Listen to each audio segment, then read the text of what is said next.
Oh, Marine Le Pen a un ami à nous présenter. Enfin, normalement, c'est le type d'amitié qu'on revendique pas trop. Mais bon. Ce statut, la Hongrie l'a acquis sous l'impulsion d'un Premier ministre, Viktor Orban, dont l'intelligence, le courage et la vision font un dirigeant d'exception.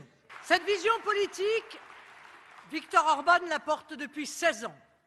En matière d'immigration, d'identité, de souveraineté, contre vents et marées, il n'a jamais rien abandonné.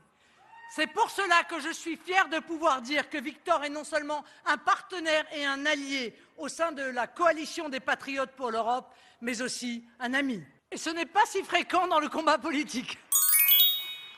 Cœur sur toi, mon petit Victor Hounet. Il a l'air tellement sympa en même temps. Il est tellement sympa que dans la presse, les enquêtes de corruption le concernant ont quasiment disparu. Donc il n'y a plus de corruption en Hongrie? Ou alors, c'est que lui et ses proches possèdent 80% des médias, je sais pas. C'est vrai que la Hongrie est 68e dans le dernier classement Reporters sans frontières sur la liberté de la presse. C'est quand même 45 places de moins qu'en 2010 au moment où Orban est revenu au pouvoir. Bon ok, il a ses petits défauts. En 2018 par exemple, il a imposé de nouveaux programmes scolaires à peine sexistes. On y apprend que les garçons et les filles n'ont pas les mêmes aptitudes intellectuelles, que la femme qui ne tient pas bien son foyer peut être punie par son mari. Ah oui, et l'année dernière, il avait aussi fait voter une loi pour interdire la marche des fiertés. Oui, parce que tout ce qui est droit des LGBT, etc., il s'embarrasse pas trop avec. Mais bon, attendez, je vous ai dit que c'était un mec cool. Victor Orban, il a quand même reçu le soutien de Donald Trump. Ça, c'est cool. Et Victor, c'est tellement un ami que ça valait le coup, il y a quelques mois encore, pour Marine Le Pen de lui apporter son soutien aux côtés de criminels de guerre et de gens recherchés par la Cour pénale internationale. Netanyahou, par exemple. Ah, je vous avais prévenu, il a quelques défauts. Alors Marine, dis-moi qui sont tes amis, je te dirai qui tu es. Bref, la présidentielle chez nous, c'est dans un an.